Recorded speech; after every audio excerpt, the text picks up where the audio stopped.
स्वागत है एक बार फिर से हमारे यूट्यूब चैनल में। और आज जो मैं बात करने वाला हूँ वो इंडिया गठबंधन को लेकर है। आज असम में राहुल। वीडियो शुरू करने से पहले आप लोगों से हमारी एक छोटी सी रिक्वेस्ट है, अगर आप हमारे चैनल पर नए आए हैं तो हमारे चैनल को सब्सक्राइब ज़रूर करें और हमारे चैनल को लाइक करके एक वीडियो के नीचे एक अच्छा सा कमेंट करें, हमें सपोर्ट करें। हम आपके लिए ऐसे ही अच्छी वीडियो बनाते रहेंगे और आपके मुद्दों को ज़बरदस्त तरीके से उठाते रहेंगे। चलिए बढ़ते हैं वीडियो। राहुल गांधी जो अपनी भारत जोड़ो न्याय यात्रा लेके निकल रहे थे, उनके ऊपर भाजपा के कार्यकर्ता कह लो या उनको गुंडे कह लो, उन्होंने अटैक किया है राहुल गांधी की बस के ऊपर। तो राहुल गांधी ना डरते हुए बस से नीचे उतरे और उनको जवाब दिया। जो ये अंधभक्त थे, जो ये जिन्होंने हमला किया था राहुल गांधी की बस के ऊपर, उनको उनके रास्ते पर हमला किया था, तो उनके हाथ में बीजेपी के झंडे थे, मतलब कमल के निशान वाले झंडे थे उनके हाथ में। और राहुल गांधी को वो मोदी मोदी मोदी उनको देख कर ये होटिंग कर रहे थे और ये नारे लगा रहे थे उनके बस के सामने।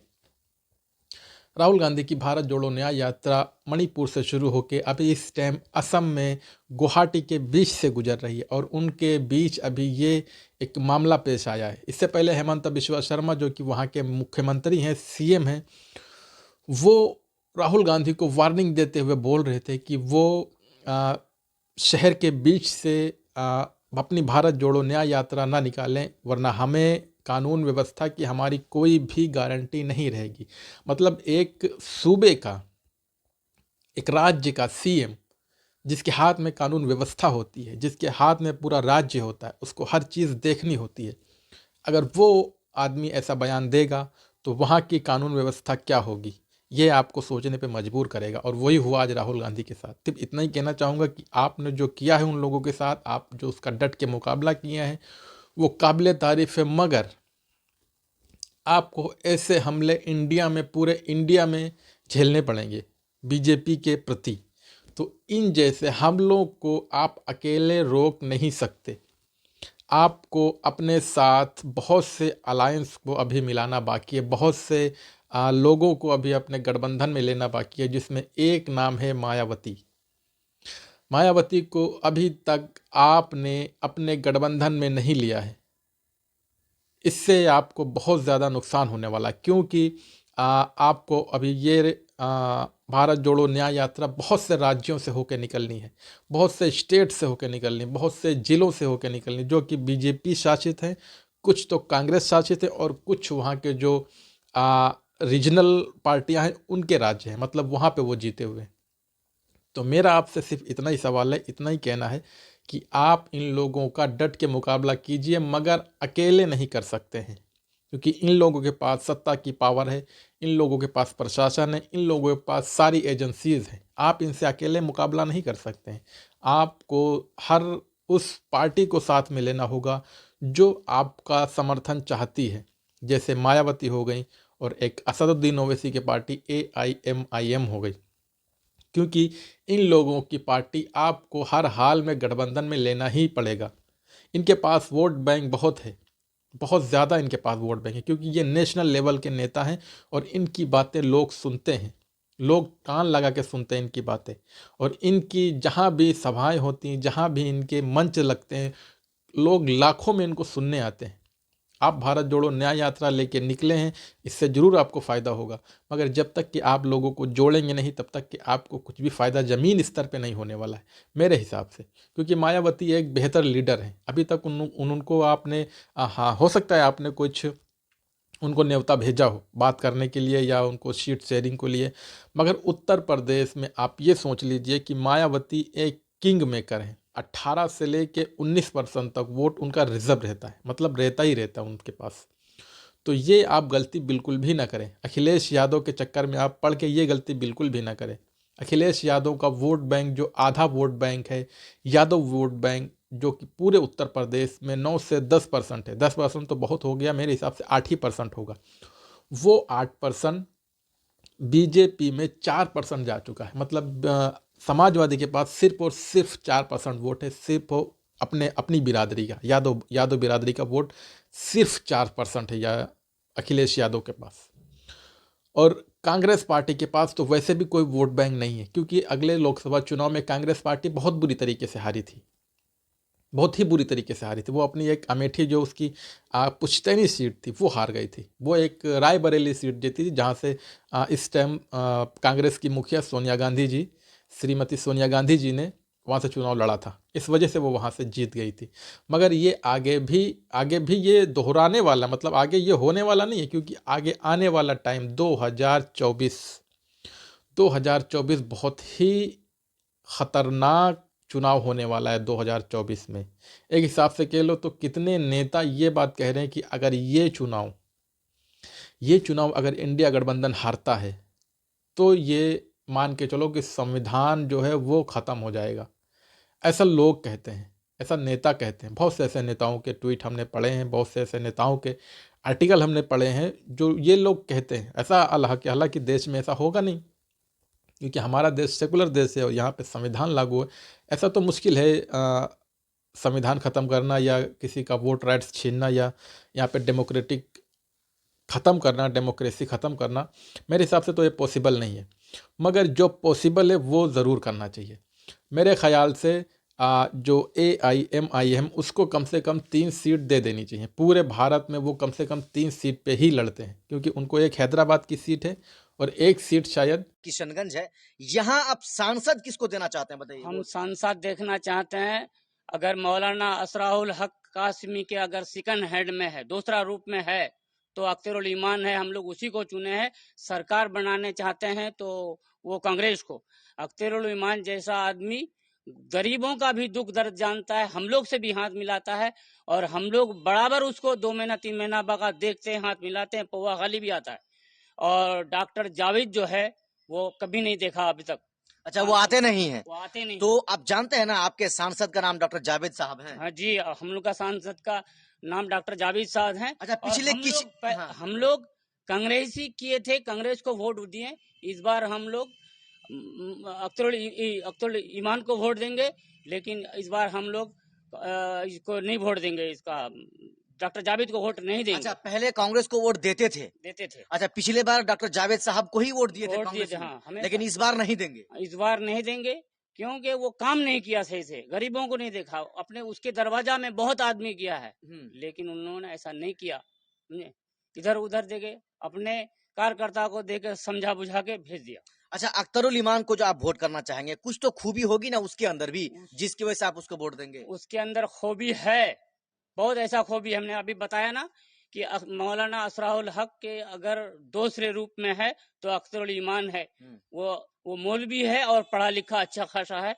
उन लोग वो काम कर सकता है। क्यों? हम लोग की ख्वाहिश और तमन्ना है कि एक बार उन लोग को हम लोग सांसद बनाए, यानी कि MP पार्लियामेंट जाने का, बोलने का। चलिए, साहब सही कह रहे हैं कि हम लोगों ने कांग्रेस को वोट देकर आया था। पिछले बार 2019 में जब लोकसभा का चुनाव हुआ था, उसमें भी हम लोगों ने कांग्रेस यानी डॉक्टर जावेद आजाद साहब को वोट दिया था। और साहब कांग्रेस को पार्लियामेंट में यानी दिल्ली सरकार, कैबिनेट सरकार में तो चाहते हैं, लेकिन किशनगंज में कांग्रेस के उम्मीदवार को वोट देना नहीं चाहते हैं। सोच लिया है उसको वोट देना ही नहीं है? नहीं, उसको वोट नहीं देना इस बार। डॉक्टर जावेद कांग्रेस है, लेकिन वोट देना नहीं चाहते हैं। चलिए, एक बात आप नहीं देंगे, लेकिन आपके गांव के आसपास के लोगों का क्या रुझान रहेगा बताइए? रुझान तो है, कोई इधर उधर वोट होगा, सभी को वोट। हर की सीट है हैदराबाद में तो वो बहुत ही अच्छा, मतलब उनके आगे कोई टिकता नहीं है। दूसरी सीट है उनकी औरंगाबाद, जो कि महाराष्ट्र का एक जिला पड़ता है औरंगाबाद, जहाँ के अभी प्रेजेंट टाइम पे सांसद इम्तियाज़ जलील। और दूसरा है किशनगंज, सीमांचल का इलाका है। वो बहुत ही पिछड़ा इलाका है। आज़ादी के बाद अब तक के सबसे ज़्यादा पिछड़ा इलाका अगर कोई है तो वो सीमांचल है। सीमांचल के मुसलमान इस स्तर में जा चुके हैं कि अगर वहाँ थोड़ा सा भी पानी बरसता है तो लोग अपने घर से नहीं निकल पाते हैं। मगर विकास के नाम पे एकदम ज़ीरो बटा सन्नाटा वहाँ के मुसलमान इतना ज़्यादा गरीबी स्तर से नीचे जीवन जी रहे हैं कि आप देखोगे तो कहोगे ये इलाका भी हमारे हिंदुस्तान में आता है। मतलब वहाँ आप सीमांचल को आप देखेंगे तो आपको ऐसा लगेगा कि हम सूडान में आ गए हैं या कोई बांग्लादेश का एक बहुत ही गरीब एरिए में हम आ गए।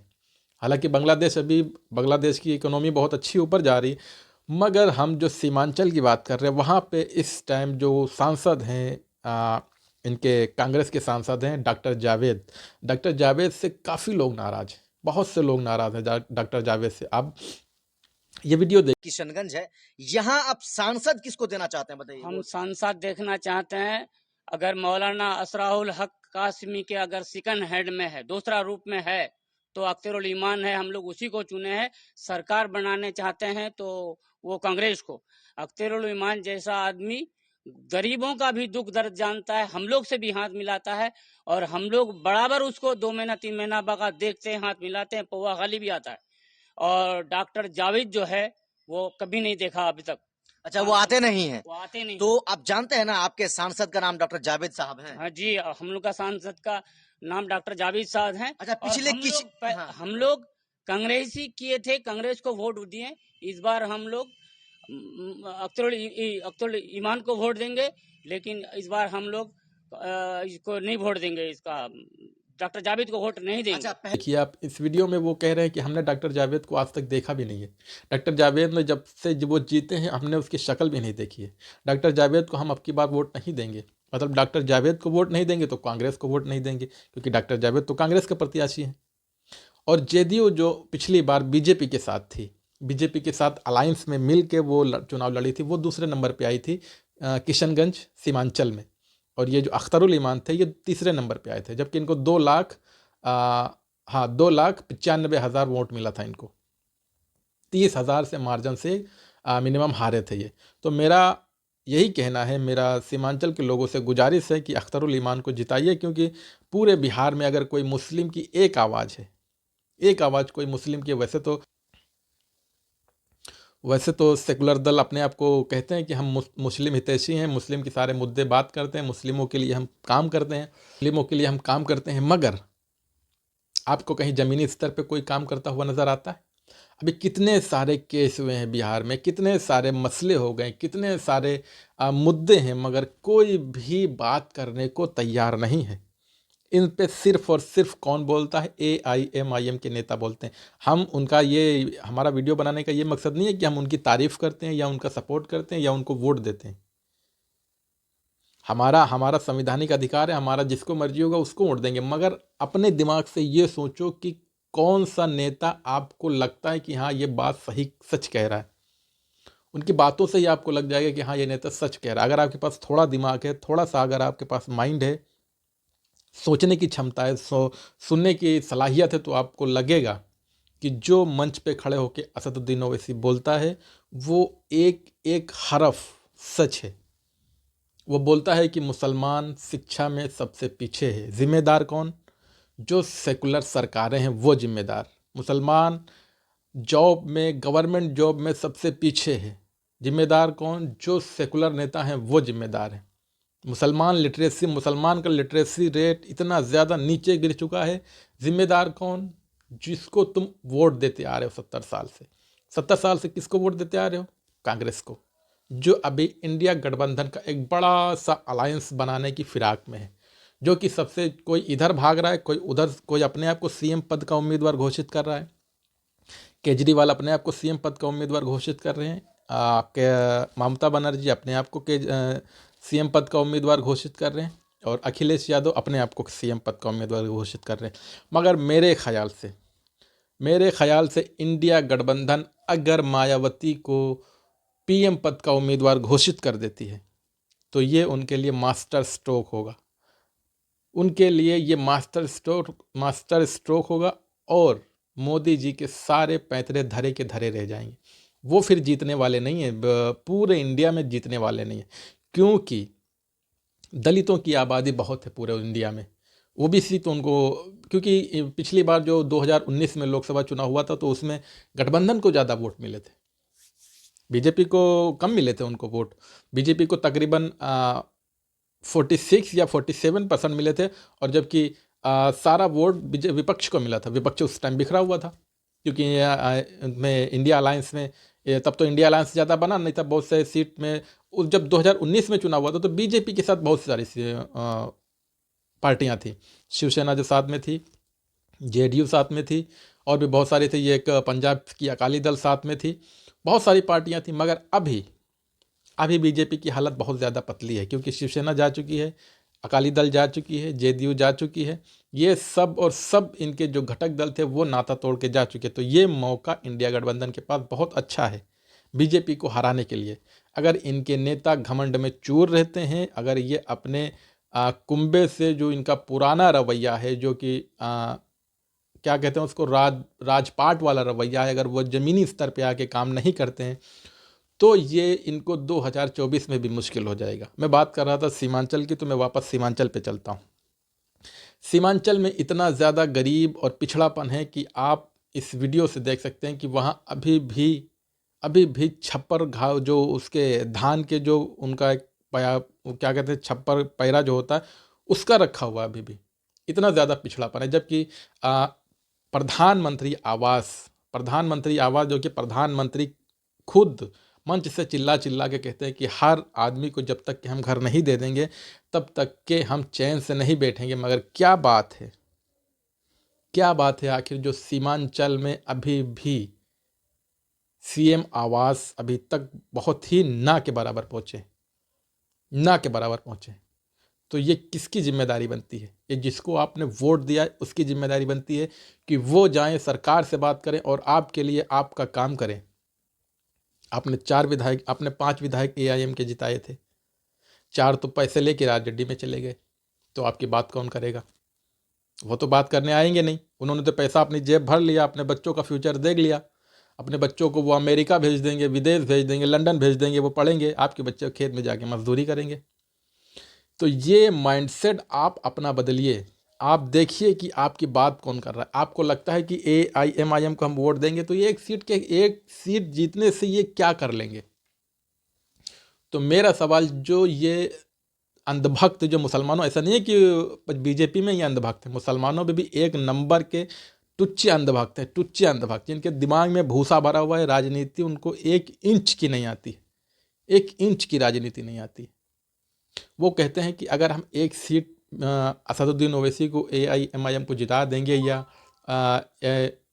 असदुद्दीन ओवैसी को एक सीट हम जिता देंगे, या पीस पार्टी जो अभी एक डॉक्टर अयूब की, या उसको हम जिता देंगे, तो 1-2 सीट से क्या हो जाएगा? 4-5 सीट से हो क्या जाएगा? तो मेरे ख्याल से उनको ये सोचना चाहिए कि बिहार में जदयू के पास कितनी सीट हैं? क्या वो बहुमत में है? बहुमत में नहीं है, मगर फिर भी सीएम है ना। महाराष्ट्र में आ जाओ, महाराष्ट्र में उद्धव ठाकरे पास कितनी सीट थी? वो तो नहीं थी ना, उनके पास बहुमत नहीं थी, मगर फिर भी वो सीएम थे। तो मेरा उनसे यही सवाल है कि आप ये ना देखिए कि असदुद्दीन ओवैसी के पास, जब पूरे इलाके में वो चुनाव लड़ेंगे तभी हम उनको वोट देंगे। आप जब उनको वोट देंगे, असदुद्दीन ओवैसी को, एआईएमआईएम को, तो वो वोट जब काउंट होगा और जब उस वोट से सेकुलर पार्टी जो है, आरजेडी, जेडीयू, कांग्रेस, ममता बनर्जी की तृणमूल कांग्रेस, इनको फ़र्क पड़ेगा। इनको फ़र्क ये पड़ेगा कि ये सीट पे ये इतने वोट इनके हैं, वो सीट पे इनको इतने वोट मिले हैं। एक सीट पे इनको 10,000 वोट मिले हैं, दूसरी सीट पे इनको 20,000 वोट मिले। तो ये लास्ट में जब चुनाव आता है तब ये काउंट होता है। काउंट ये होता है कि पूरे ऑल ओवर में इनको वोट कितना मिला है। तो उस हिसाब से जो बड़ी पार्टियां होती हैं छोटी पार्टियों से बात करती हैं। तो मेरे ख्याल से आप अपना वोट इन लोगों को ना दें कि आप ऐसी पार्टियों को दें जो कि फ्यूचर में आपके काम आए, काम इस तरीके से आए। क्योंकि आप जो इनको नेता बनाते हैं, जो आप इनके जो पार्टियों में नेता होते हैं, मुस्लिम नेता होते हैं, जो सेकुलर पार्टियों के मुस्लिम नेता होते हैं, वो आपका वोट लेते हैं, आपका सपोर्ट लेते हैं, आपसे पैसे लेते हैं, मगर आपका काम जब होता है तो वो ये कहते हैं कि सरकार हमारी सुनती नहीं है, सरकार हमारी बात नहीं सुनती है, सरकार हमको काम नहीं देती है। 5 साल आपको शक्ल नहीं दिखाएंगे वो। मगर जब असदुद्दीन ओवैसी की पार्टी का आप जिताओगे, आपके सामने एक एग्जाम्पल है, औरंगाबाद, महाराष्ट्र का एक, जो अभी मैं बताया था ना आपको, औरंगाबाद एक है, वहाँ पे इम्तियाज़ जलील जो थे, 25 साल से वहाँ पे शिवसेना के सांसद जीत रहे थे। उनका नाम था चंद्रकांत खैरे, उनको हराया था, जो कि वंचित बहुजन अघाड़ी, जो कि एक प्रकाश अंबेडकर की पार्टी है, उनके अलायंस में थे, उनके साथ अलायंस में थे, गठबंधन करके उनको एक सीट मिली थी। इम्तियाज़ जलील जो कि इस टाइम इतना ज़बरदस्त काम कर रहे थे, इतना ज़बरदस्त मुद्दे उठा रहे थे लोगों के, मुसलमानों के। आप देखिए उनके, जब ये अंधभक्त लोग उनके उनके जब दंगा कराने की बात कर रहे थे, वो रोड पे आ गए थे, तो उनको रोड पे आने का उनका मकसद ये था कि हिंदू मुसलमान में दंगा न भड़क जाए, इस वजह से वो रोड पे आ गए थे। मगर आजकल जो आप जिन सेकुलर पार्टियों में जो सांसद हैं या विधायक हैं, उनको आप वोट देते हो, उनको आप जिताते हो, वो जब ऐसे मसले होते हैं तो वो घर में दुबक के बैठ जाते हैं। आप मुजफ्फरनगर का दंगा ले लीजिए, किसके किसके कार्यकाल में वो था? समाजवादी पार्टी के। कौन सा नेता आपके पक्ष में बोला था? उस टाइम 36 विधायक थे समाजवादी पार्टी के। कौन आपको हक दिलाया? किसने आपको हक दिलाया? किसी ने नहीं दिलाया। उस दंगे के बीच में, उन लोगों के बीच में कौन आया? असदुद्दीन ओवैसी उस टाइम 2013 में उन दंगों पीड़ितों की अपनी जेब से मदद की, अपने घर से उन्होंने राशन दिया, अपने घर से उन्होंने उनको हाल चाल दिया, तबीयत उनको उनको दवाइयाँ दी, उनको रहने का वो जो तिरपाल होता है वो उनको बना के, जो आशियाने होते हैं वो बना के दिए, अपनी जेब से दिया। जबकि उस टाइम वो चुनाव भी नहीं लड़ रहे थे उत्तर प्रदेश में। चुनाव कौन लड़ रहा? चुनाव आपने मुसलमानों ने वोट किसको भर भर के दिया था? एसपी को दिया था, समाजवादी पार्टी को। तो मुसलमानों को ये सोचना चाहिए कि उनको आगे क्या करना है, आगे किसको वोट देना है। आप वोट दो, किसी को भी दो, मुश्किल नहीं। हम आपको ये नहीं कह रहे कि आप समाजवादी को वोट ना दो, बीएसपी को वोट ना दो, कांग्रेस को ना दो, आप एमआईएम को ही दो। मगर हम आपसे ये कह रहे हैं कि आप जिसको वोट दो उसको उससे सवाल पूछो, सीना ठोक के उससे सवाल पूछो कि हमने आपको वोट दिया है, आपने ऐसा क्यों किया हमारे साथ? आप हमारे साथ इंसाफ क्यों नहीं कर रहे? आज की वीडियो में इतना ही। मिलते हैं हम आपसे अगले वीडियो में। तब तक कि आप हमारे चैनल को सब्सक्राइब करिए, लाइक करिए।